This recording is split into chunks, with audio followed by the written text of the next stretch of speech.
د ملګرو ملتونو اویایمه کلیزه ملګري ملتونه له افغانستان سره ځانګړي اړیکې پالي او له هغو افغانانو سره یو ځای لمانځي چې پیاوړی افغانستان جوړوي. بسم الله الرحمن الرحیم. زما نوم غلام نبی، مشهور په ملک غلام نبی، د ننګرهار ولایت د بېسودو خاص د کلي اوسېدونکی، د بېسودو د ولسوالۍ اوسېدونکی یم او د بېسودو خاص په کلي کې زه یو د اصلاح شوو تخمونو د تولید او پروسس یو زراعتي شرکت لرم. په هغه شرکت کې زه د اصلاح شوو تخم تولید او پروسس کوم او د اصلاح شوي تخمونه زه د ننګرهار ولایت څو ولسوالیو کې قراردادي دهقانان لرم. دغه دهقانانو په واسطه زه د تخم تولید کوم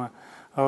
بیا د تخم تولید نه وروسته د پروسس نه وروسته هغه سرټیفیکیټ او تجزیه کېږي او بیا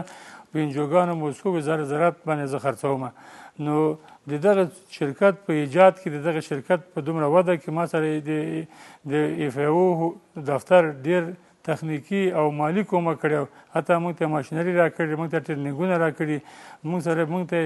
تخنیکي سپورټ او مالی سپورټ ډېر کړی دی او موږ د تخم په اهمیت پوه کړي او د تخم د تولید په اصولو یې پوه کړي. نو دغه د تخم اصلاح شوی تخم په ټولو ولسوالیو کې ټول خلک ترې خوشحاله دي، ټول دهقانان ترې راضي دي او د دهقانانو حاصلات یا د 30% نه تر 60% پورې مخکې بیولی او تخم یو اساس او بنیاد ده، ځکه د تخم په واسطه باندې په حاصلاتو کې ډېر زیاتوالی راځي. تخم ډېر یو مهم رول لري د حاصل په لوړوالي کې او دا هغه لرم چې انشاءالله چې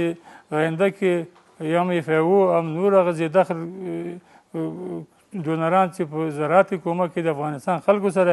د اصلاح شوي تخم د انکشاف دپاره، د تولید پروسس د انکشاف دپاره ډېر زیات نور هم هلې ځلې او نور زیات هم کومکونه وکړي او دغه کومکونه بې ځایه نه دي او د دغې فرصت نه په استفادې سره د ملګرو ملتونو نه د اویایمې کلیزې زه مبارکي وایم او تاسې زما مبارکي دی، زما پیغام هغې ته ورسوئ او زه یې ترېنه خوشحالي کوم او خدای دې خوشحاله لري تاسې.